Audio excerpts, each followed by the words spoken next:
Hello everyone, welcome back to our next video. In this video, we will study about the next form of business organization, that is joint Hindu family business. इससे पहले हमने business की दो forms को discuss किया है, जो कि है सोल प्रोप्राइटरशिप और पार्टनरशिप। आज हम देखेंगे कि जॉइंट हिंदू फैमिली बिजनेस क्या होता है। तो इसके लिए हम जानेंगे कि जॉइंट हिंदू फैमिली क्या होता है। जॉइंट फैमिली क्या होता है, जिसमें सभी लोग मिलकर एक ही घर में रहते हैं। ठीक है, उसमें कौन कौन होते हैं? आपके ग्रैंड पेरेंट्स होंगे, ठीक है, आपके कजन्स होंगे, अंकल आंट्स होंगे, आपके पेरेंट्स होंगे और आपके भाई बहन होंगे। तो इस फैमिली को हम क्या कहते हैं? जॉइंट फैमिली की, जिसमें grandparents, uncle aunts, cousins सभी एक ही घर में मिलजुल कर रहते हैं। यानी कि एक ऐसे लोगों का ग्रुप जिनका एंसेस्टर जो है वो सेम होता है। एंसेस्टर मीन्स कि जिनका पूर्वज जो है वो सेम होता है, उसको हम कहते हैं जॉइंट हिंदू फैमिली। तो अब देखते हैं कि जॉइंट हिंदू फैमिली बिजनेस क्या होता है। It refers to that business organisation की क्या रेफर करता है ये, कि ऐसी बिजनेस ऑर्गेनाइजेशन है अंडर विच, जिसके under all members of joint Hindu family, joint Hindu family के सभी मेंबर्स जो हैं वो क्या कैरी करते हैं? बिजनेस चलाते हैं अंडर द कंट्रोल ऑफ मुखिया। किसके अंडर कंट्रोल वो बिजनेस को रन करते हैं? मुखिया और कर्ता ऑफ द फैमिली।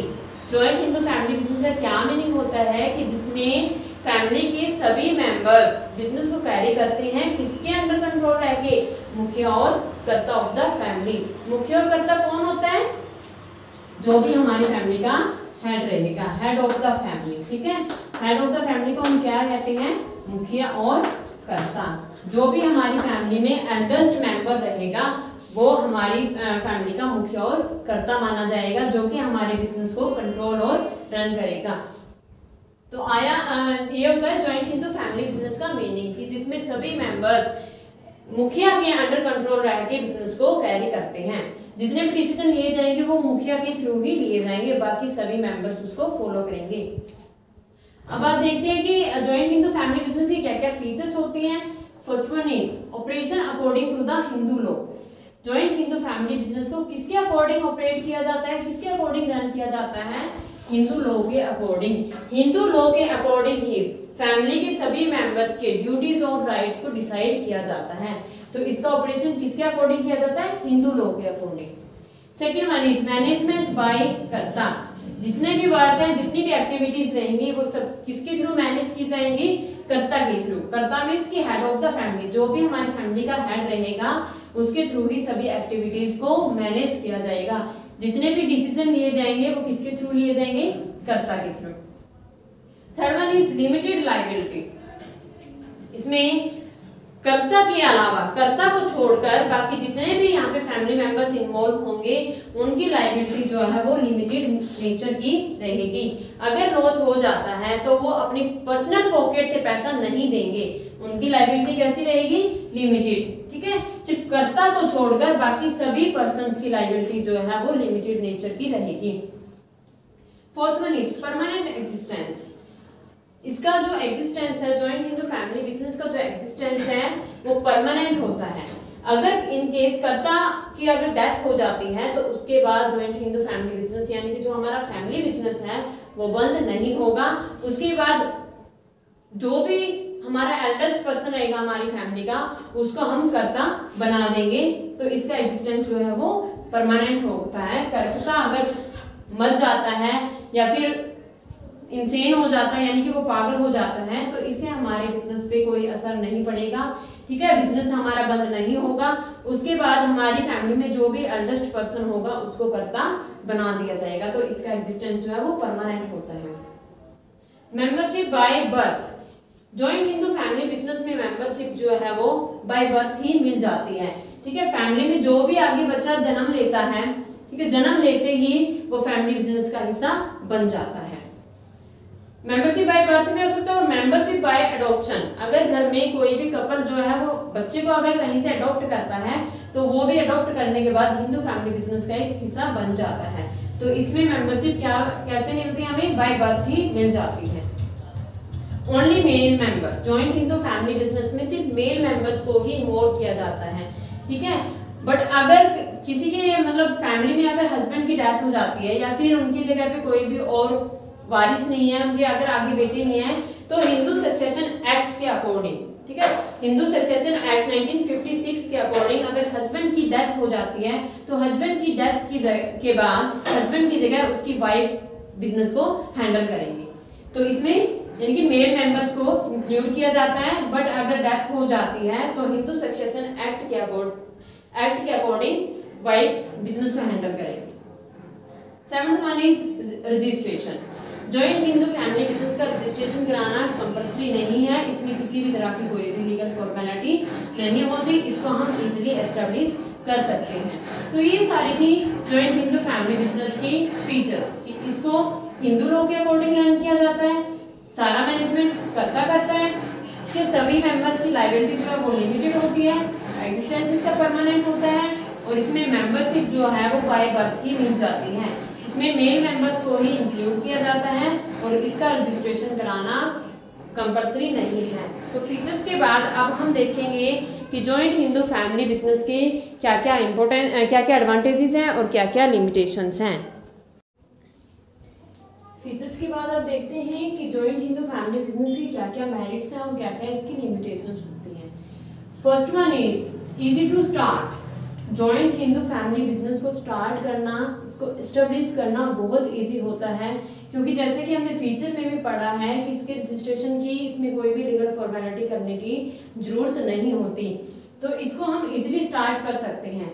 ठीक है, इसके रजिस्ट्रेशन के लिए या फिर किसी भी लीगल फॉर्मेलिटी के लिए हमें किसी तरह की कॉस्ट लगाने की या फिर टाइम कंज्यूम करने की जरूरत नहीं होती। तो इसका फर्स्ट मेरिट है कि जॉइंट हिंदू फैमिली बिजनेस को स्टार्ट करना बहुत ही ईजी होता है। Second one is secrecy. इसमें सीक्रेसी बनी रहती है, क्योंकि जितने भी डिसीजंस लेने हैं वो कर्ता ने लेने हैं बिना किसी के साथ कंसल्ट किए।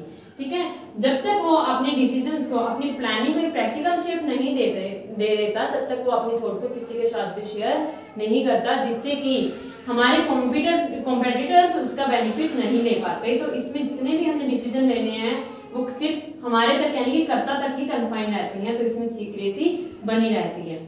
Third one is direct contact with customers.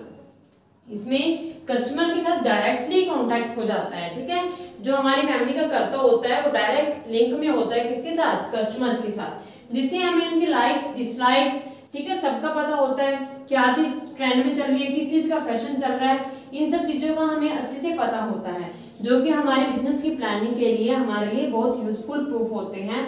तो इसमें डायरेक्ट कॉन्टैक्ट विद कस्टमर्स यानी कि कस्टमर्स के साथ डायरेक्टली कॉन्टैक्ट होता है, जिससे कि हमारे बिजनेस की प्लानिंग हम अच्छे से कर सकते हैं। Fourth one is prompt decision. Prompt decision means quick decision. जितने भी डिसीजन लेने हैं वो कर्ता ने लेने हैं। अगर कोई भी ऐसा उसने डिसीजन लेना है जो कि हमारे बिजनेस के लिए फेवरेबल होता है, हमारे बिजनेस के लिए सक्सेसफुली प्रूफ हो जाता है, तो वो ऐसा डिसीजन बिना किसी को एग्री किए या फिर बिना किसी के साथ कंसल्ट किए इजिली अप्लाई कर सकता है। तो इसमें प्रॉम्प्ट डिसीजन का मेरिट होता है। Direct relationship between efforts and consideration. किसके बीच में डायरेक्ट रिलेशन होता है, एफर्ट्स, जो भी हम एफर्ट्स करते हैं, जो भी हम मेहनत करते हैं, और किसके बीच में कंसिडरेशन, उस एफर्ट से हमें जो भी मिलने वाला है उनके बीच में डायरेक्ट रिलेशन होता है। आगे मैंने आपको पहले एक एग्जांपल दिया था कि अगर एम्प्लॉयज होते हैं तो वो ऐसे मतलब मोटिवेट नहीं होते हैं, क्योंकि उन्हें पता है कि वो 10 घंटे भी काम करेंगे तो उन्हें उतना ही मिलना है जितना उन्हें पहले दिया जा रहा है, मतलब कि उनको सैलरी उतनी ही मिलनी है। अब फैमिली बिजनेस में क्या होता है कि अगर हम 4 घंटे ज्यादा वर्क कर लेते हैं तो इससे हमारा ही प्रॉफिट होगा, ठीक है, हमें ही उससे ज्यादा बेनिफिट मिलेगा। तो इसमें डायरेक्ट रिलेशनशिप किसके बीच में होता है, एफर्ट्स और कंसिडरेशन के। जितना भी हम एफर्ट्स करेंगे, जितने भी एफर्ट्स डालेंगे, उसका हमें उतना ही ज्यादा प्रॉफिट मिलेगा। Sixth one is advantage of inheritable quality. किस चीज का हमें एडवांटेज मिलता है, खानदानी क्वालिटी का हमें एडवांटेज मिलता है। ठीक है, हमारा बिजनेस पहले से ही चल रहा होता है, जनरेशन टू जनरेशन वो चलता रहता है, पहले कोई होता है उसके, ठीक है, पहले दूसरी जनरेशन उसको चलाती है, उसके बाद अगली जनरेशन आती है, तो उसको अपनी इस खानदानी क्वालिटी का जो है बेनिफिट मिलता है, जिससे कि हमारी एंसेस्टर रेपुटेशन, एंसेस्टर बिजनेस की रेपुटेशन बनी रहती है। तो इसमें किस चीज का हमें एडवांटेज मिलता है, एन इनहेरिटेबल क्वालिटी का। तो ये है इसके मेरिट्स कि इसको स्टार्ट करना इजी होता है, सीक्रेसी बनी रहती है, ठीक है, कस्टमर्स के साथ डायरेक्ट कॉन्टेक्ट बना रहता है, डिसीजन जितने भी लेने हैं वो कर्ता नहीं लेने हैं, बिना किसी के साथ कंसल्ट किए डिसीजन ले सकता है। डायरेक्ट रिलेशनशिप होता है किस किस के बीच में, एफर्ट्स और कंसिडरेशन के बीच में। जितना भी हमने एफर्ट्स करना है उतना ही हमें उसका ज्यादा बेनिफिट मिलेगा। एडवांटेज मिलता है हमें इनहेरिटेबल क्वालिटी का, यानी कि खानदानी क्वालिटी का हमें बेनिफिट मिलता है। तो आइए देखते हैं कि जॉइंट हिंदू फैमिली बिजनेस की क्या क्या लिमिटेशंस होती हैं। First one is limited resources. ठीक है, हमारे पास अगर हम फैमिली बिजनेस करते हैं तो कई बार हमारे पास रिसोर्सेज जो है बहुत ही लिमिटेड क्वांटिटी में होते हैं, जिससे कि हम अपना बिजनेस लार्ज स्केल पे नहीं कर सकते, या फिर अगर हमने अपने बिजनेस को एक्सपेंड करना है तो हम रिसोर्सेज की लैक की वजह से अपने बिजनेस को एक्सपेंड नहीं कर पाते। तो हिंदू फैमिली बिजनेस में क्या होता है, रिसोर्सेज हमारे पास बहुत ही लिमिटेड क्वांटिटी में होते हैं। Second one is limited managerial skill. अब इसमें जो फैमिली का मुखिया होता है, ठीक है, फैमिली का जो कर्ता होता है, हेड ऑफ द फैमिली जो भी रहता है वही सारे डिसीजन लेता है। अब एक पर्सन इतना इंटेलिजेंट नहीं होता कि वो सभी एक्टिविटीज को अच्छे से हैंडल कर सके, या फिर उसके सारे डिसीजन हर एक एक्टिविटी के लिए सक्सेसफुल प्रूफ हो। तो कई बार ऐसे डिसीजन भी लिए जाते हैं जो हमारे बिजनेस के लिए गलत प्रूफ हो जाते हैं, जो हमारे बिजनेस के फेवर में नहीं होते। तो इसमें क्या किस चीज की कमी होती है, मैनेजरियल स्किल की कमी होती है। Third one is unlimited liability. कर्ता की जो लायबिलिटी है वो क्या किस टाइप की होती है, किस नेचर की होती है, अनलिमिटेड नेचर की होती है। अगर उसको लॉस हो जाता है तो कर्ता इसमें अपनी पर्सनल पॉकेट से लॉस को पूरा करेगा, अपनी लायबिलिटीज को पूरा करेगा। Fourth one is disadvantages from centralisation of power. किस चीज का डिसएडवांटेज मिलता है हमें, centralisation of power. Centralisation of power means कि इसमें पावर जो है वो एक ही पर्सन के हाथ में रहती है। ठीक है, सेंट्रलाइजेशन ऑफ पावर मीन्स कि जिसमें पावर एक ही पर्सन के हाथ में रहती है। तो इससे क्या हो जाता है, कई बार जो हमारी फैमिली के मेंबर्स होते हैं उनकी नजरों में जो कर्ता होता है उसकी गुडविल जो है खराब हो जाती है। ठीक है, वो उसके प्रति लगाव छोड़ देते हैं। तो इससे हमें किस चीज का डिसएडवांटेज मिलता है, सेंट्रलाइजेशन ऑफ पावर का, क्योंकि सारे डिसीजन किसने लेने हैं, कर्ता ने लेने हैं। कई बार उसके डिसीजन जो फैमिली मेंबर्स को नहीं पसंद आते हैं, उनके अगेंस्ट भी हो जाते हैं। तो इससे हमें किस चीज का डिसएडवांटेज मिलता है, पावर के सेंट्रलाइजेशन का, कि इसमें एक ही हाथों में पावर रहती है। इसकी वजह से कर्ता के अगेंस्ट चले जाते हैं हमारी फैमिली के members. Fifth one is lack of cooperation from members. जो भी हमारी फैमिली के मेंबर्स होते हैं उनसे हमें कोऑपरेशन नहीं मिलता, क्योंकि वो सिर्फ अपने अपने फायदे की सोचने लग जाते हैं। ठीक है, पर्सनल प्रॉपर्टी को इंक्रीज करने की सोचने लग जाते हैं, जिससे कि वो बिजनेस में कोऑपरेट करना बंद कर देते हैं। तो इसमें किस चीज की कमी आ जाती है, कोऑपरेशन की कमी आ जाती है। तो ये सारी थी जॉइंट हिंदू फैमिली बिजनेस की लिमिटेशंस। इसमें रिसोर्सेज जो है वो बहुत ही लिमिटेड नेचर की होती हैं। मैनेजरियल स्किल जो है वो बहुत लिमिटेड होती है, क्योंकि एक पर्सन हर एक एंगल से हर एक एक्टिविटी को सक्सेसफुली परफॉर्म नहीं कर पाता। लायबिलिटी जो है वो अनलिमिटेड नेचर की होती है। अगर लॉस हो जाता है तो कर्ता अपनी पर्सनल पॉकेट से लोन को रीपे करेगा।